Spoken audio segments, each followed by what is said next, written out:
Hello and welcome to Rickshaw Radio with Artie!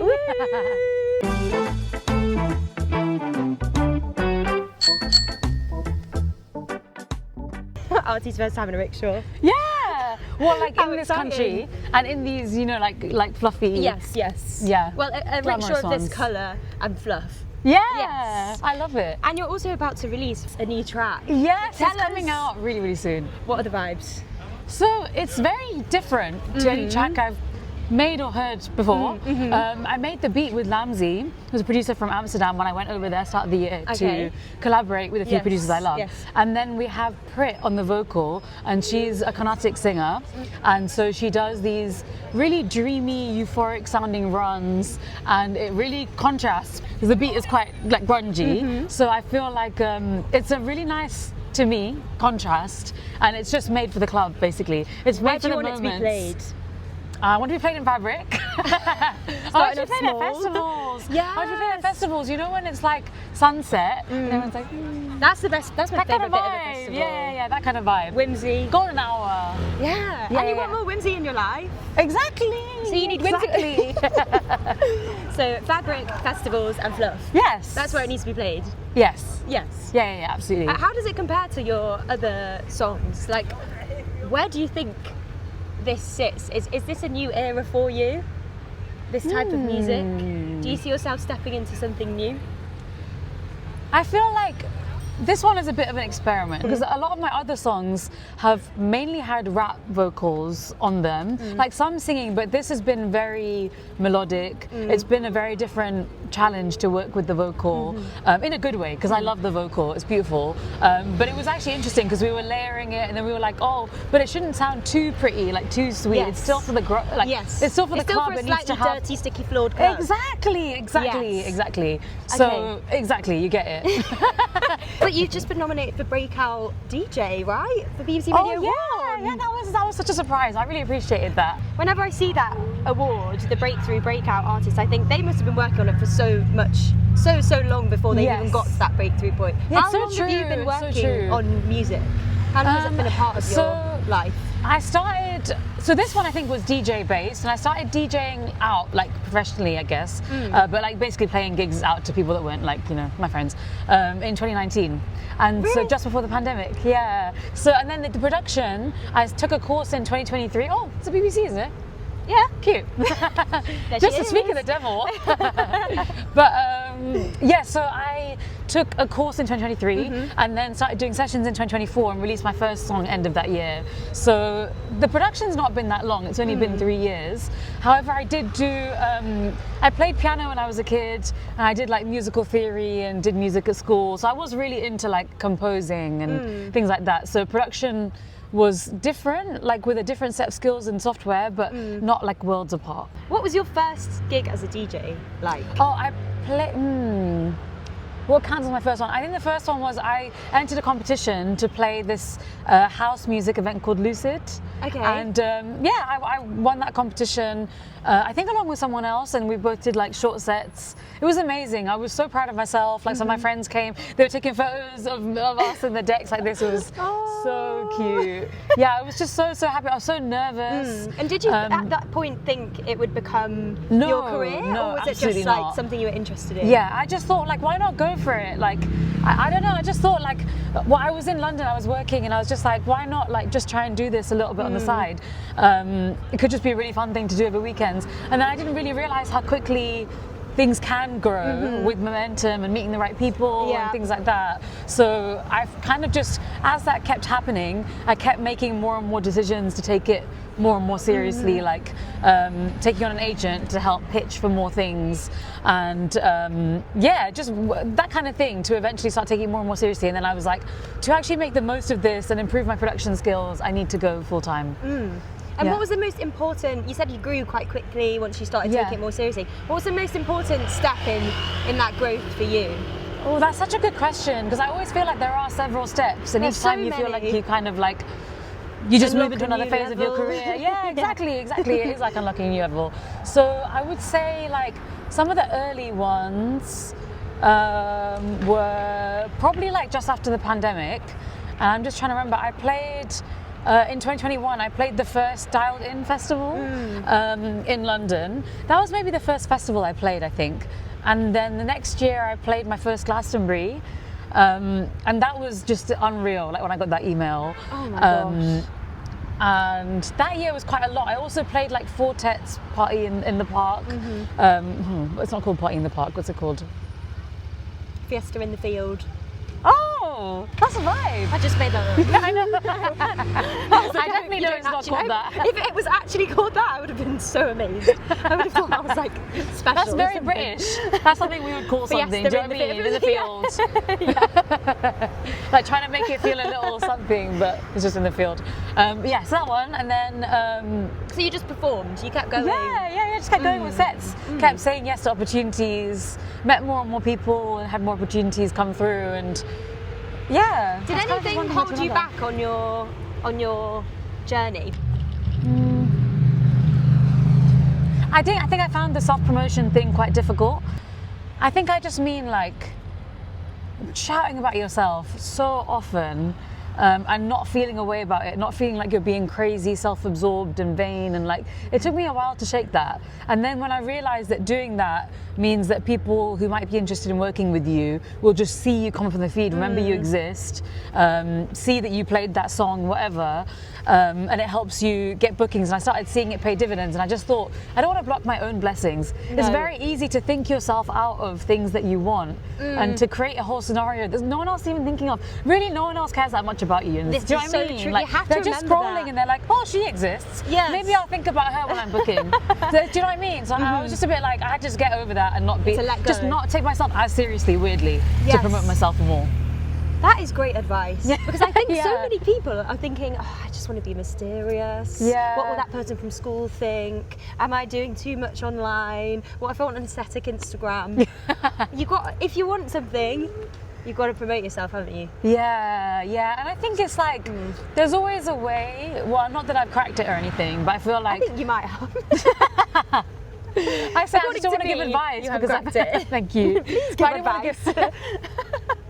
But I feel like something that I tell myself anyway, if I'm worrying about being cringy or too much or whatever, is that there's always a way to do it that feels comfortable and true to you, that's not a force.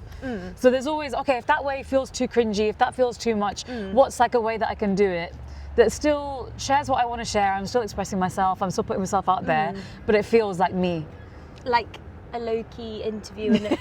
Exactly. I saw this and I was like, that's a bit of me. Well, thank you for coming on. Of course. Thank you for having me. So, sorry to bring it back to your previous job. That's but okay. You were a technology correspondent. How often do you think about the threat of technology in music? All the time, because it's very real. And I also like, it's interesting because there's always a resistance to technology, isn't there? So I never want to be the person that's like, oh, no. When like a lot of the technology that we have that has really enriched our lives always had a bit of resistance when it first came. So I do think about it a lot, it's like me in when terms Instagram of updates. Exactly. No, because we're all resistant to change, aren't we? Yeah. So I'm always trying to embrace change. However, there are like certain limits that need to be in place or certain things that need to happen before the change. I always believe in that being the conversation that's important to have. Like, I also wonder with AI, like, I guess what people don't like about it when it comes to music is the idea that people are taking other people's work without consent, without transparency, and also without them being paid. And does it worry you as a DJ? Do you think it will ever? Personally, no, because I always feel like DJing is inherently tied to technology. It is an art that is tied to technology. And well, I guess a lot of arts are in different ways, but this is so viscerally tied to technology. Like, we'll get a new update in CDJs and then we all need to learn it and be across it. But there will be a new skill, there will be a new thing that makes you a great DJ. It will just be in the context of the new technology that we have, and it's finding what that is or that emerges. Exactly. So don't be totally against it. You need to adapt. As we usually do. Yeah, because no one's replacing you. No one's replacing ARTHI. That's the bottom line. No one can replace anyone, I guess. No. So we've talked a lot about you. I want to hear enough about you. Enough about you. Who do you think you are? I want to hear about the people around you. So, is there anyone in your life who you couldn't have achieved everything you've achieved without? Is there someone that is really your biggest supporter, cheerleader? This is so corny, but I'm going to say my boyfriend. He's like, in my life, or in my like DJ career. DJ career. Well, Because DJ go career, with your I'd boy- say let's him. not backtrack. Life is Go a bit with too your much. boyfriend. Yeah. Because I'm not that he's not influential in life, but you get my Yeah, yeah. So yeah, you yes, remember I'll say DJ career because I feel like he always is able to see things. I think a little bit more clearly than me because when it's personal, you can't see it as clearly. Yes. But I feel like he's always able to help me root out anxieties and just help calm them down. Because I do feel like that is one constant in this career that I just come to accept is the highs and the lows. Every high is accompanied by a big fat crash, and you can't do anything about it. You have a headline show, next day crash, or the next day after that. Really? Yeah, because it's just such a like adrenaline high. Yeah, no, I do get exactly what You've you got mean. to come down. I don't know, you Yeah, just you have to do. come down. And You sometimes do. you don't even know why, but you're just, and then when you're in that mindset, then you're like, oh, everyone thinks I'm weird. I shouldn't have played that song. I shouldn't have done this. Oh no, they're not going to come back. No one enjoyed the show. And your It's boyfriend is like, crazy. Yeah, chill. he's just like, yeah. And he kind of even just like is able to take the fun in, like, what's the English? Take the I don't even know take the what you- piss, I guess.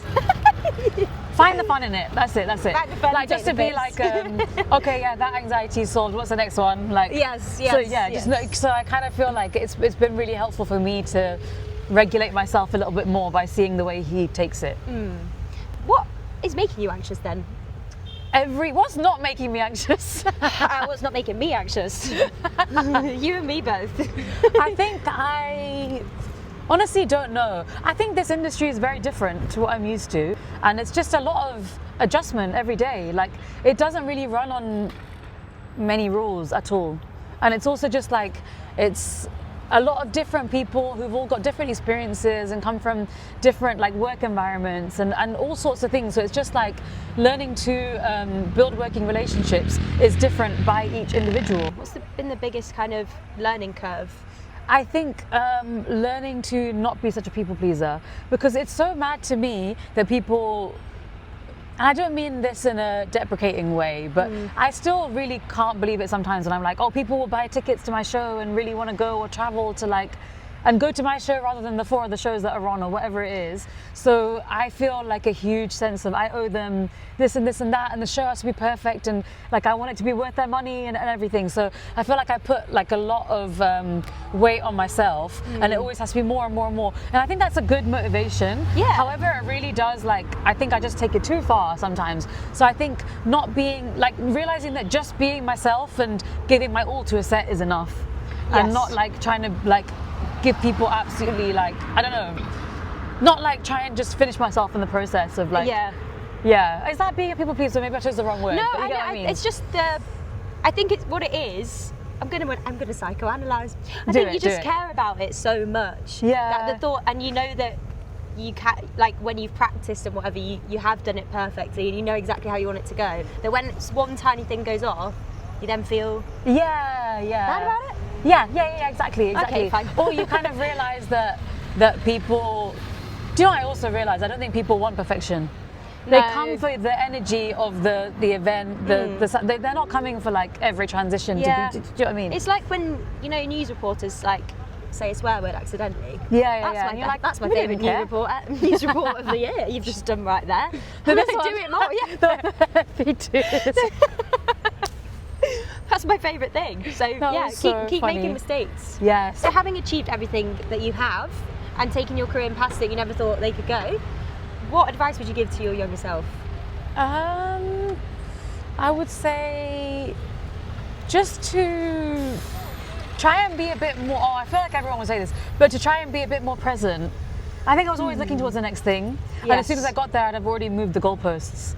And You and me both. Yeah. I think it's so common, and also by doing that, that's what makes you feel like time's going fast, or it makes you feel like you're not taking things in. It makes you always feel like you need something else to be happy. So I just feel like I'm really trying to actively switch my mindset, because sometimes I'll be really tired and I'll have a late set and I'll be like, oh, it's okay, just get through it and then it'll be fine. But then I'm like, no, don't just get through it. Like, think about what's one thing I'm really going to enjoy today and focus on that. And just try and be in that moment. Be less burnt out, maybe? Basically, yeah. So you studied PPE, Yes. which is philosophy, politics, and economics. nice. You still got it.